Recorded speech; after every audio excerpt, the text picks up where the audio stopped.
Students हम लेकर आ चुके हैं आपका अर्थशास्त्र का पेपर। देख सकते हैं आप कक्षा 11वीं वार्षिक परीक्षा 2022-23 और साथ ही अर्थशास्त्र का ही आपका पेपर है, यानी इकोनॉमिक्स। एक तो लाइक और शेयर ठोक दीजिए, महाकाल का दबा के लाइक और शेयर ठोक दीजिए। पूरा साल मेहनत करता हूं आपके लिए बेटा, ऐसा नहीं चलेगा, ऐसा नहीं चलेगा। इकोनॉमिक्स का पेपर है जो कि आपका 8 अप्रैल को होने वाला है। तो स्टूडेंट्स पूरा का पूरा पेपर हम देखने वाले हैं इकोनॉमिक्स का, और साथ ही आपका जो अर्थशास्त्र का पेपर है वो आपका 80 नंबर का रहेगा और इसमें टोटल आपके 23 क्वेश्चन पूछे जाएंगे। तो स्टूडेंट्स पूरा का पूरा पेपर हम देखने वाले हैं और साथ ही संपूर्ण सॉल्यूशन इसी वीडियो में देने वाले हैं आपको। तो वीडियो को लाइक एंड चैनल को सब्सक्राइब जरूर करें, और साथ ही जो ये आपका अर्थशास्त्र का पेपर है वो आपका 8 अप्रैल को होने वाला है। तो वीडियो को लाइक जरूर करें ताकि आपको संपूर्ण पेपर हम बता सकें और साथ ही जो सॉल्यूशन है वो हम आपको दे सकें। तो स्टूडेंट्स वीडियो को लाइक एंड चैनल को सब्सक्राइब।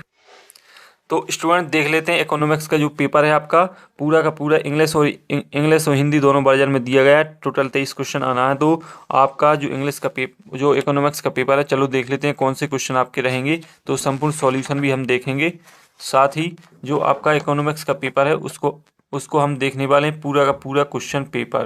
तो स्टूडेंट जो आपका पहला क्वेश्चन रहेगा वो है आपका सही विकल्प चुनिए। तो आपको सही विकल्प चुनना है। 6 नंबर के आपके सही विकल्प रहेंगे। पहला क्वेश्चन है अर्थशास्त्र के विभाग होते हैं। तो स्टूडेंट इसमें आपको अर्थशास्त्र के विभाग बताना कितने होते हैं। 2 होते हैं, 3 होते हैं, 4 होते हैं, 5। तो इसमें जो राइट आंसर है वो मैं आपको बताता हूँ। इसमें आपका राइट आंसर रहेगा, जो द आंसर है वो आपका 5 राइट आंसर रहेगा। इसके बाद है आपका अगला क्वेश्चन। अगला क्वेश्चन है आपका दूसरा, आंकड़ों के वर्गीकरण में पहला कदम वर्गीकरण सारणीयन विश्लेषण निर्वाचन। तो इसमें जो आपका राइट आंसर रहेगा वो हो जाएगा आपका वर्गीकरण। तो आपका पहला राइट आंसर रहेगा। इसके बाद है आपका तीसरा क्वेश्चन, माध्यिका को क्या कहा जाता है। माध्यिका को क्या कहा जाता है। तो आपको 4 ऑप्शन है, इसमें से आपको एक चुनना है। तो आपका रहेगा औसत, यानी औसत आपका राइट आंसर हो जाएगा। इसके बाद है हमारे देश में नीति आयोग कब बनाई गई। 1 जनवरी 2014, 1 जनवरी 2015, 1 अप्रैल 2015, 1 जनवरी 2016। तो जो इसका आपका राइट आंसर है वो आपका हो जाएगा 1 जनवरी 2015, यानी आपका जो ऑब्जेक्ट है वो आपका राइट आंसर हो जाएगा। इसके बाद है आपका 5वां, हरित क्रांति के जनक MS स्वामीनाथन, मोरारजी देसाई, इंदिरा गांधी, T बालकृष्णन। तो इसमें जो आपका राइट आंसर है वो हो जाएगा MS स्वामीनाथन, यानी आपका राइट आंसर हो जाएगा। इसके बाद है आपका अगला नेक्स्ट क्वेश्चन, राष्ट्रीय आय में सतत एवं दीर्घकालीन वृद्धि किसकी विशेषता है। तो इसमें जो आपका राइट आंसर रहेगा वो हो जाएगा आपका आर्थिक विकास, आर्थिक समृद्धि, धारणीय विकास, इनमें से कोई नहीं। तो इसमें आपका आर्थिक विकास राइट आंसर रहेगा। तो स्टूडेंट्स जो आपके सही विकल्प है मैंने आपको करवा दिए हैं, सॉल्यूशन दे दिया। देख सकते हैं आप पूरा का पूरा जो पेपर है मैंने आपको जो विकल्प है वो मैंने आपको करवा दिए। और जो स्टूडेंट्स इंग्लिश मीडियम से वो इंग्लिश मीडियम में भी इस पेपर का सॉल्यूशन देख सकते हैं। तो आपका जो पहला क्वेश्चन है इसका राइट आंसर रहेगा आपका 5 यानी D। और इसके बाद स्टूडेंट्स इस प्रकार से आपके संपूर्ण सॉल्यूशन रहेंगे। तो आप हिंदी में मैंने आपको सॉल्यूशन दे दिए हैं, उसी के अनुसार इंग्लिश वर्जन के जो स्टूडेंट्स हैं वो मिलान कर सकते हैं। और साथ ही मैं आपको सभी क्वेश्चन दिखा दूंगा। साथ ही स्टूडेंट्स आपका इंग्लिश मीडियम के साथ हिंदी मीडियम में भी ये पेपर मैंने टाइप किया है। इसके बाद जो आपका रिक्त स्थान है वो रिक्त स्थान आपके 7 नंबर के हैं। तो पहला जो आपका रिक्त स्थान रहेगा ... समग्र की प्रत्येक इकाई का अध्ययन किया जाता है। तो इसमें जो आपका राइट आंसर रहेगा वो मैं आपको बता देता हूँ। तो स्टूडेंट इसमें जो आपका राइट आंसर रहेगा वो हो जाएगा संगणन विधि।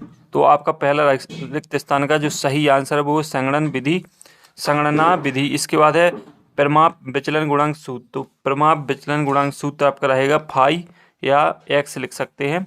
इसके बाद है आपका तीसरा, सहसंबंध तकनीकी की खोज ... ने की।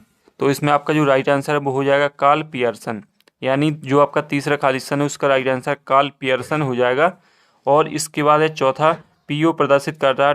वर्ष का मूल्य। तो इसमें आपका राइट आंसर हो जाएगा आधार वर्ष, यानी जो चौथा रिक्त स्थान है उसका राइट आंसर आधार वर्ष हो जाएगा। और इसके बाद है आपका 5वां, उदारीकरण में अनावश्यक ... को कम किया जाता है। तो इसमें आपको लिख लेना है प्रतिबंधों, यानी 5वें का राइट आंसर आपका प्रतिबंधों हो जाएगा। और 2011 में साक्षरता का प्रतिशत ... था। तो जो इसका राइट आंसर है वो हो जाएगा 74.04%। और इसके बाद आर्थिक विकास एक ... प्रक्रिया है। तो इसमें आपका सतत हो जाएगा। तो स्टूडेंट्स पूरे के पूरे जो खाली स्थान है वो मैंने आपको बता दिए हैं और इनका सॉल्यूशन भी आपको दे दिया है। अब बढ़ते हैं आगे जो आपके अगले क्वेश्चन रहेंगे और साथ ही संपूर्ण सॉल्यूशन के साथ हम आपको सभी क्वेश्चन बताएंगे। तो स्टूडेंट्स अगला क्वेश्चन जो आपका रहेगा वो आपको हम बताने वाले हैं। तो अगला क्वेश्चन है आपका सही जोड़ी, जो कि आपकी रहेगी 6 नंबर की। तो सही जोड़ी आप देख लें। जो आपका पहला क्वेश्चन है सांख्यिकी की जनक, तो इसका राइट आंसर हो जाएगा गॉटफ्राइड एनी एकेन वाल। इसके बाद है केंद्रीय प्रवृत्ति की माप, तो इसका हो जाएगा समांतर माध्य। पदों के विचरण की माप, तो हो जाएगा आपका अपकिरण। और साथ ही आदर्श निर्देशांक, तो आपका हो जाएगा फिशर। और पिछड़ी अर्थव्यवस्था, तो हो जाएगा निम्न जीवन स्तर।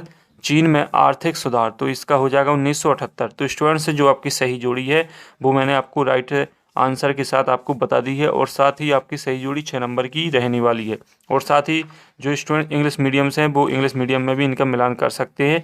जैसा मैंने आपको हिंदी वर्जन में बताया वैसे ही आपको इंग्लिश वर्जन में भी इसका मिलान कर लेना है। इसके बाद आपके 7 नंबर के रहेंगे एक शब्द एक वाक्य। पहला है समांक कितने प्रकार के होते हैं, तो जो इसका राइट आंसर रहेगा वो मैं आपको बताता हूँ। साथ ही समांक जो आपके होते हैं वो शायद स्टूडेंट 2 प्रकार के होते हैं और साथ ही 2 प्रकार का ही आपका सॉल्यूशन रहेगा। 2 प्रकार के आपके समांक होते हैं। इसके बाद बढ़ते हैं आगे। तो जो आपका नेक्स्ट क्वेश्चन रहेगा सिग्मा एक्स बटे एन किसका सूत्र है, तो सिग्मा एक्स बटे एन समांतर माध्य का सूत्र है। तो आपको समांतर माध्य लिख लेना है। और इसके बाद है प्रमाप विचलन का विचार किसने किया, तो जो प्रमाप विचलन का विचार है वो कार्ल पियर्सन ने किया था। और निजी क्षेत्र द्वारा सार्वजनिक क्षेत्र के उद्यमों पर पूर्ण रूप से स्वामित्व प्राप्त करना क्या कहलाता है, तो इसमें आपका राइट आंसर हो जाएगा प्राथमिक क्षेत्र। इसके बाद है आपका इसमें कृषि क्रिया किस क्षेत्र से संबंधित है, तो इसमें चौथे में आपका हो जाना है प्राथमिक क्षेत्र। और जो आपका 5 क्वेश्चन है इसमें आपका राइट आंसर रहेगा निजीकरण।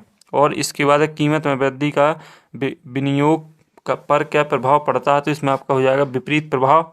और आर्थिक विकास का आधार क्या है, तो इसमें हो जाएगा आर्थिक कल्याण। तो आपके राइट आंसर जो एक शब्द एक वाक्य वो मैंने आपको करवा दिए हैं।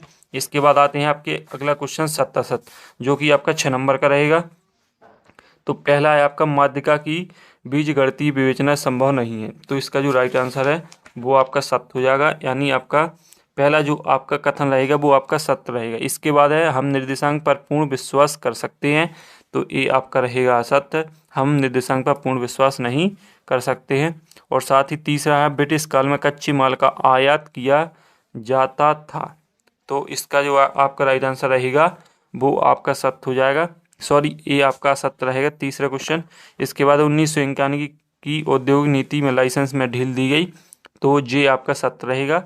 और साथ ही स्टूडेंट्स जो आपका अगला क्वेश्चन है मानवीय पूंजी से उत्पादन में वृद्धि होती है, तो आपका ये भी सत्य कथन रहेगा। और इसके बाद भारत भौगोलिक दृष्टि से दक्षिण एशिया का सबसे बड़ा देश है, तो ये भी आपका असत्य रहेगा। यानी आपके जो सत्य असत्य है वो मैंने आपको करवा दिए और सॉल्यूशन देख सकते हैं आप। इसके बाद देखेंगे आपके 2-2, 3-3 नंबर के क्वेश्चन जो रहेंगे वो हम देखेंगे। तो स्टूडेंट्स आपका 6वां क्वेश्चन है 2 नंबर का है, देख सकते हैं आप। तो इनका सॉल्यूशन समेत आपको पूरी क्वेश्चन प्रोवाइड कराए जाएंगे। तो आप वीडियो को लाइक, चैनल को सब्सक्राइब कर लें। तो आपका जो 6वां क्वेश्चन आसाद से आप क्या समझते हैं 2 नंबर का है, सांख्यिकी के 2 कारण लिखिए। तो इनका सॉल्यूशन आपको मिलेगा। पहले केवल वीडियो को देखते जाएं, क्वेश्चनों को समझते जाएं। इसके बाद है 7वां प्राथमिक समांक किसे कहते हैं, द्वितीयक आंकड़े के क्या स्रोत हैं। इसके बाद है समांकों की वर्गीकरण से क्या आशा है और बारंबारता वितरण क्या है समझाइए। और आपका समांतर माध्य का खंडित श्रेणी में सूत्र लिखिए। और भूइष्ठ के कोई 2 गुण लिखिए। और अपकरण से क्या आशा है और लॉरेंज वक्र के 2 गुण लिखिए। तो स्टूडेंट्स आपके जो 10 क्वेश्चन तक जो क्वेश्चन है वो आपके 2-2 नंबर के रहेंगे और आपके कुछ और भी 2-2 नंबर के क्वेश्चन रहेंगे जो मैं आपको बता रहा हूँ। बाजार अर्थव्यवस्था का अर्थ बताइए, तृतीय क्षेत्र के उदाहरण लिखिए, नागपुर योजना क्या है और साथ ही हरित क्रांति से क्या आशा है। तो इसके बाद आता है आपका 13वां क्वेश्चन निरंतरता रेखा क्या है, मौसमी बेरोजगारी से क्या आशा है, 14वां ग्रामीण विकास से क्या आशा है और इसके बाद है कृषि विपणन से क्या आशा है। तो 15वां रहेगा आपका मानव पूंजी निर्माण के स्रोत को लिखिए। तो स्टूडेंट देखते जाएं, समझते जाएं और साथ ही और जो आपका ये पेपर है वो आपका 8 अप्रैल को होने वाला है। औपचारिक क्षेत्र व अनौपचारिक क्षेत्र का अर्थ स्पष्ट कीजिए। 16वां प्राथमिक व द्वितीयक समांक में अंतर स्पष्ट। रेखा चित्र प्रदर्शन की सीमा लिखिए। तो आपका जो आपका 16वां क्वेश्चन है वो आपका 3 नंबर का रहेगा, यानी आपका 16वां क्वेश्चन से 3 नंबर का क्वेश्चन रहेंगे। इसके बाद आपका 17वां प्रमाप विचलन किसे कहते हैं। प्रमाप विचलन के दो दोष अपकरण के उद्देश्य लिखिए, 3 नंबर का है।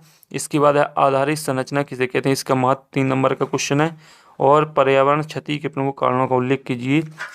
19वां क्वेश्चन है आपका सन 1958 में प्रारंभ किए गए चीन के ग्रेट लीप फॉरवर्ड अभियान की व्याख्या कीजिए, 3 नंबर क्वेश्चन है। भारतीय अर्थव्यवस्था की कोई 3 विशेषताएं लिखिए।